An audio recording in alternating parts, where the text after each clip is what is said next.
Ada poin dua hal yang luar biasa diberikan oleh Tuhan kepada kita untuk memerdekakan. Yang pertama, yang kedua, kalau sudah dipilihkan sesuatu, hendaklah mengikuti total, tidak setengah-setengah.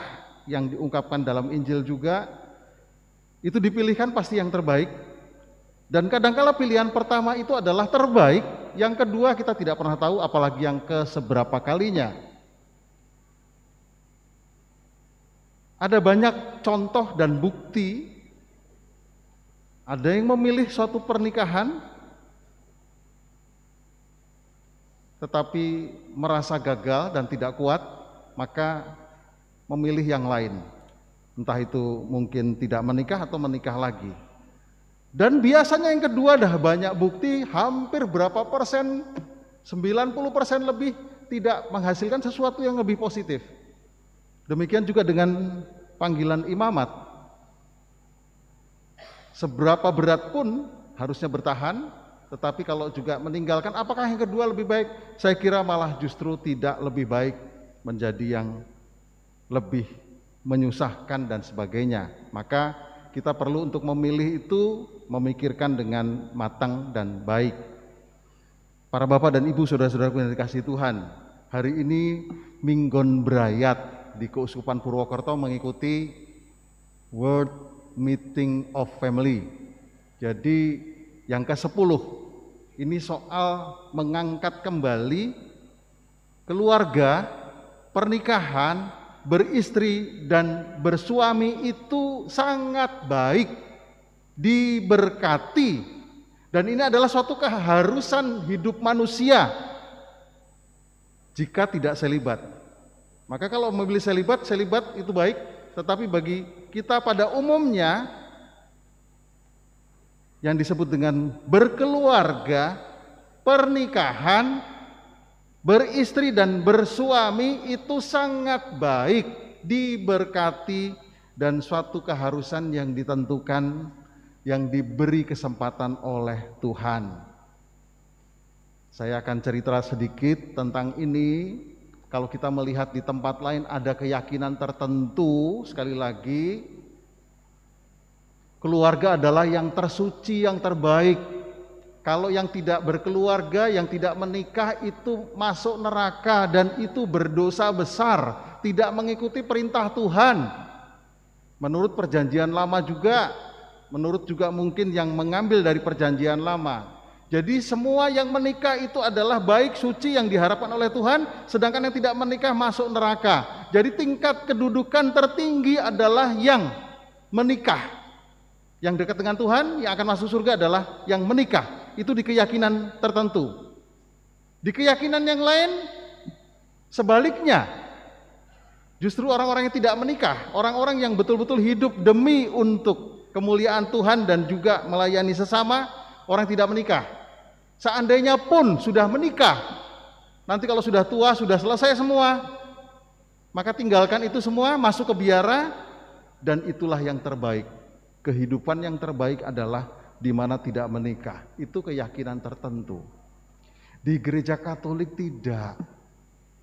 Di gereja Katolik dua-duanya baik, dua-duanya dijunjung tinggi, dua-duanya sakramen, dua-duanya yang disebut dengan diunggulkan.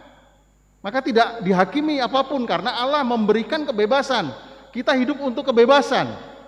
Kita diberi oleh Tuhan untuk kebebasan. Jadi di Katolik dua-duanya baik, dimasukkan dalam tingkat sakramen, tapi jangan serakah. Dua-duanya baik diambil dua-duanya. Lalu karena sakramen biar lebih lengkap, 7. Ini serakah. Bukan baik, tetapi tidak bisa menahan sesuatu dan yang lain hal dan sebagainya. Saudara-saudaraku yang dikasihi Tuhan Yesus Kristus, Paus Fransiskus menyampaikan dalam Amoris Laetitia, itu dikatakan berkeluarga adalah, ada 2 hal yang hebat. Berkeluarga adalah panggilan, lalu yang kedua, berkeluarga adalah jalan menuju kekudusan.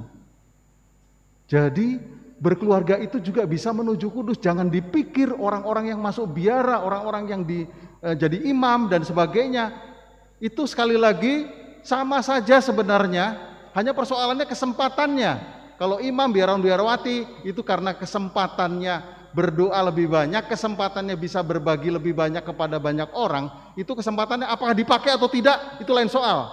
Nah, sekarang yang menjadi persoalan adalah sebenarnya di sini dengan tegas, berkeluarga bisa jadi kudus, berkeluarga juga bisa berdoa, berkeluarga juga bisa berkomunikasi dengan Tuhan dan lebih dekat, bahkan nanti lebih real. Jadi di sini satu panggilan. Kalau panggilan berarti apa ini? Tuhan menghendaki, Tuhan mau, Tuhan ingin. Jadi kalau kita sudah ditentukan oleh Tuhan dan kita sudah pikir-pikir, ternyata ini adalah panggilan, terus kita harus menikah. Menikahlah. Ini panggilan Tuhan menghendaki. Jadi jangan dikira nih para imam saja yang dikehendaki Tuhan, tidak. Kita semua ini yang menjalankan pernikahan, Tuhan menghendaki, ini panggilan. Jadi Tuhan memanggil. Kalau Tuhan memanggil berarti Tuhan mencintai. Kalau Tuhan mencintai berarti kenal sungguh pribadi kita, mengarahkan dan menentukan arah. Jadi disyukuri orang-orang yang menikah, disyukuri orang-orang yang berkeluarga, karena Tuhan mencintai. Yang ketiga, bukan hanya mencintai, Tuhan percaya kamu mampu berkeluarga, kamu bisa untuk merawat anak-anak, kamu tidak akan pernah menyakiti satu dengan yang lain, kamu tidak akan membuang dan menyingkirkan, membiarkan, atau bahkan menceraikan. Tuhan percaya. Lalu yang selanjutnya, yang keempat adalah sekali lagi sama dengan sakramen imamat. Tidak lebih, tidak kurang. Tidak ada yang dilebihkan satu dengan yang lain. Sakramennya sama, kalau sudah dengan Tuhan sakramennya sama. Ini menuju kekudusan menjadi baik.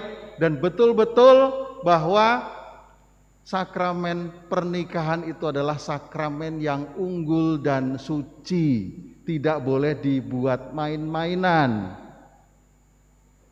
Lalu yang kelima, panggilan ini adalah tugas.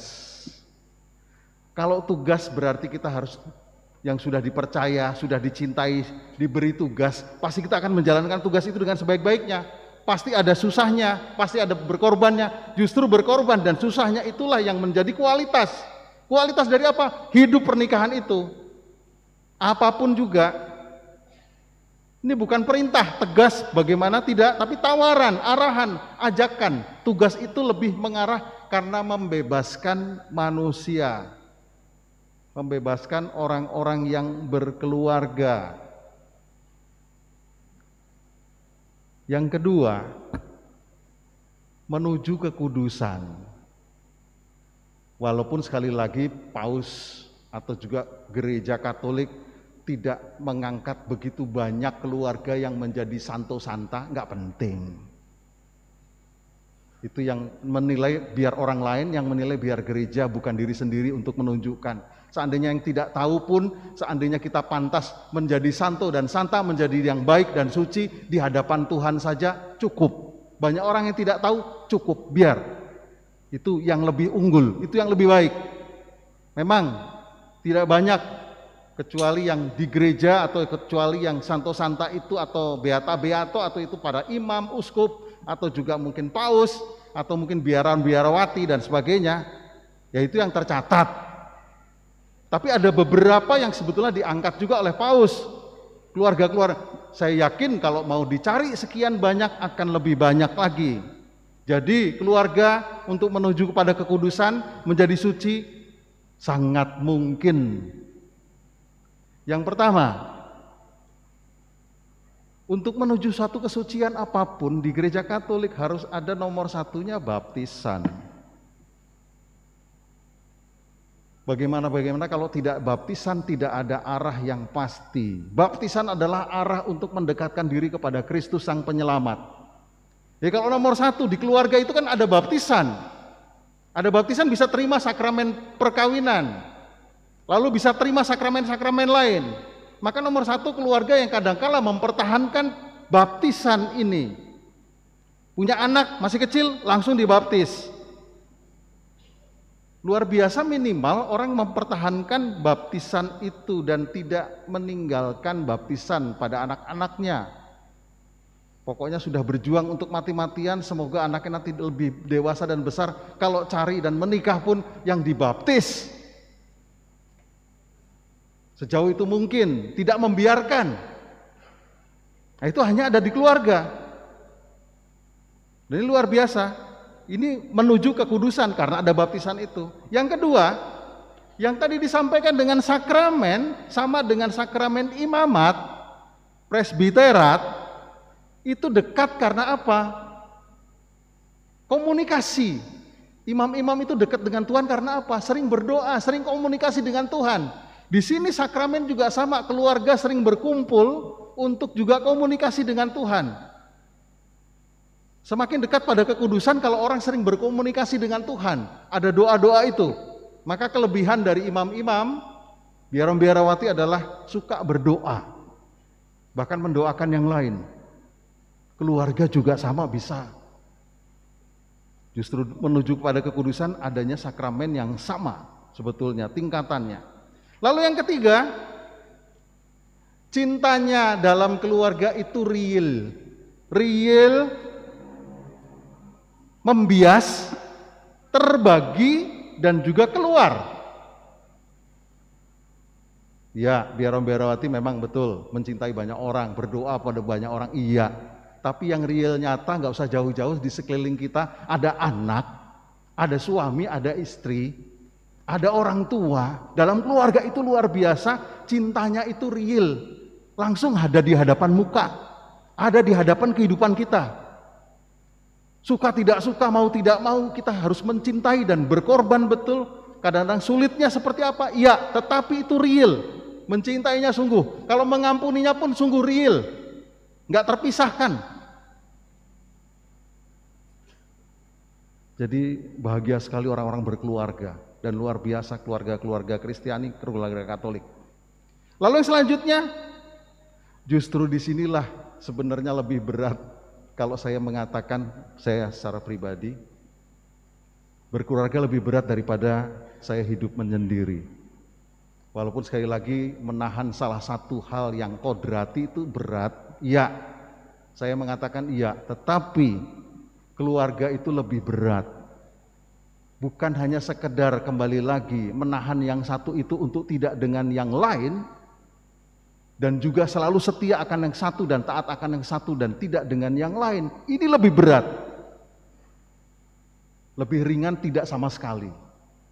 Kalau kita tidak punya satu, itu lebih ringan.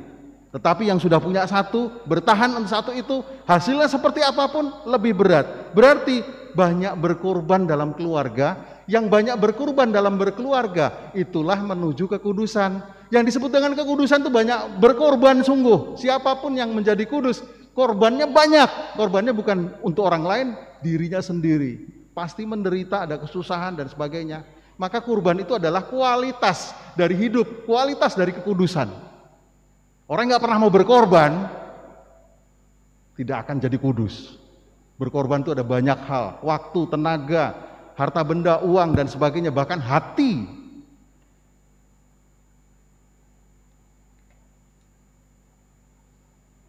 Yang kelima, menuju kekudusan atau menuju kepada Tuhan adalah karena tadi yang dipercaya, dikasihi, dan juga diberi tugas. Ini artinya tugas keluarga yang lebih berat ini karena betul-betul kelihatan banyak menjadikan pelayanan bagi sesama dengan nyata. Saudara-saudariku yang dikasihi Tuhan Yesus Kristus, menuju kekudusan juga tidak begitu saja, bahasa Inggrisnya itu mak betundu, ujuk-ujuk. Jadi dengan proses, maka senang sekali kalau berkeluarga menjadi kudus dan suci.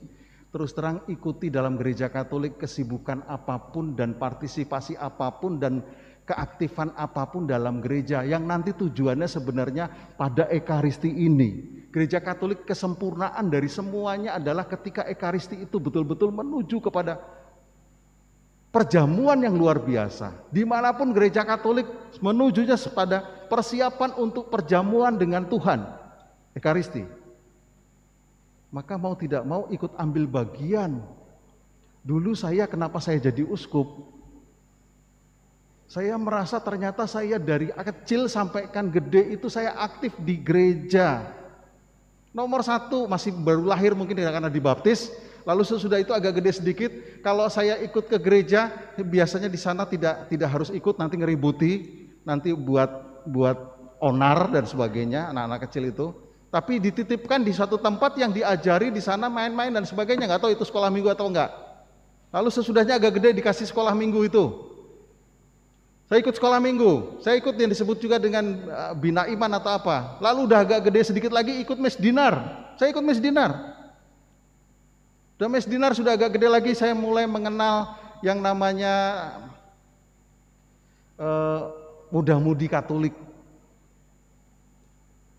Sekali lagi muda-mudi Katolik ini semangatnya luar biasa. OMK yang sekarang segalanya dia sebetulnya punya, otak punya, kegiatan punya, gairah, tenaga dan semuanya punya. Yang nggak punya cuma satu, uang. Maka saudara-saudara yang terkasih, berdosa sekali kalau paroki-paroki, pastor-pastor atau juga para bapak ibu semua tidak memberi kesempatan dan tidak memberi uang untuk karya-karya mereka.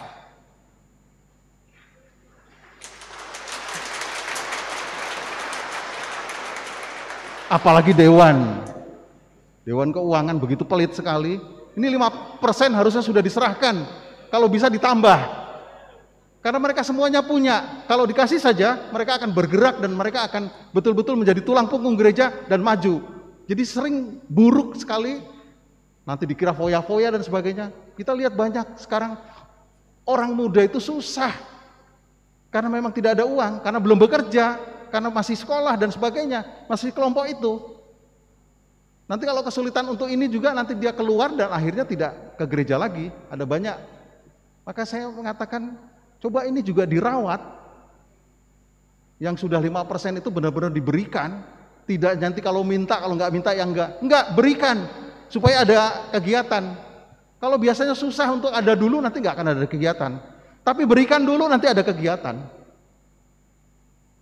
Sampai orang tua yang nyusahin untuk dan sebagainya tidak memberikan. Sekali lagi mereka semuanya punya, kreativitas punya, semangat punya, hanya nggak punya tadi kembali lagi uang. Maka kita yang harus memberikan. Sampai ada pastor-pastor paroki atau siapapun dan termasuk dewannya, termasuk gereja atau termasuk orang tua yang pelit kepada anak-anak muda ini di gereja, dosa loh.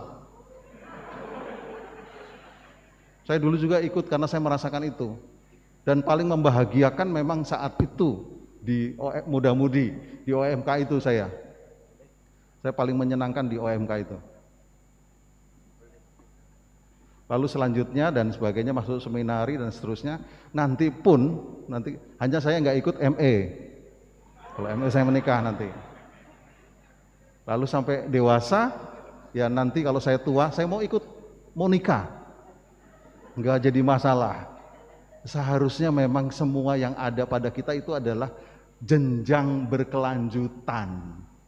Maka dari awal pun kalau bisa memberikan iman pada umat, ada jenjang berkelanjutan. Ada namanya juga bukan hanya pendalaman, pendampingan jenjang berkelanjutan. Dari kecil nggak ujuk-ujuk langsung menjadi kudus, itu menjadi yang lebih.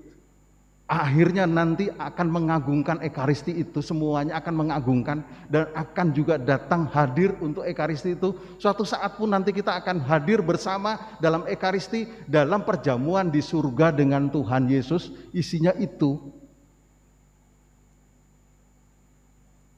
Maka kita bersama-sama, seberat apapun Bapak Ibu, saudara-saudara yang terkasih, pilih satu dari dua kehidupan di gereja Katolik yang diagungkan dua-duanya.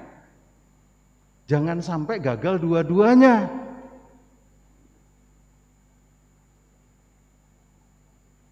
Seberat apapun, pertahankan. Seberat apapun, dan itulah nanti yang akan menjadi kualitas. Jangan lari kita mau cari enak, cari bebas, yang disebut bebas, yang sebebas-bebasnya. Padahal Tuhan memberikan kebebasan. Kembali lagi, pernikahan seberat apapun, jangan sampai cerai. Pasti ada yang lebih baik lagi, daripada cekcok terus, daripada... Saya kira tidak, kalau kita mau berkorban, tidak ada cekcok. Sering-sering orang lebih menguntungkan yang sebenarnya jahat itu. Tuhan nggak menginginkan perceraian, omong kosong. Ada yang mengatakan Tuhan menginginkan dan sebagainya. Tuhan pasti tidak menginginkan perceraian. Yang sudah disatukan oleh Allah tidak boleh dipisahkan oleh manusia. Maka seberat apapun yang sudah kita pilih, pertanggungjawabkan untuk itu sampai kapanpun, itulah yang kualitas. Sama dengan imam-imam juga, seberat apapun, kalau bisa mempertahankan itu, dan itulah yang menjadi kualitas, mutu. Saya kadang-kadang heran, nggak sedikit, ada pastor, doktor hukum gereja. Pastor, doktor hukum gereja. Wah, tahu segala-galanya, tahu yang baik dan benar dan sebagainya, keselamatan, sakramen dan sebetulnya hukumnya. Bisa keluar menikah dan pindah agama. Dulu belajar apa, dulu merenungkan apa, dulu tuh berdoa apa.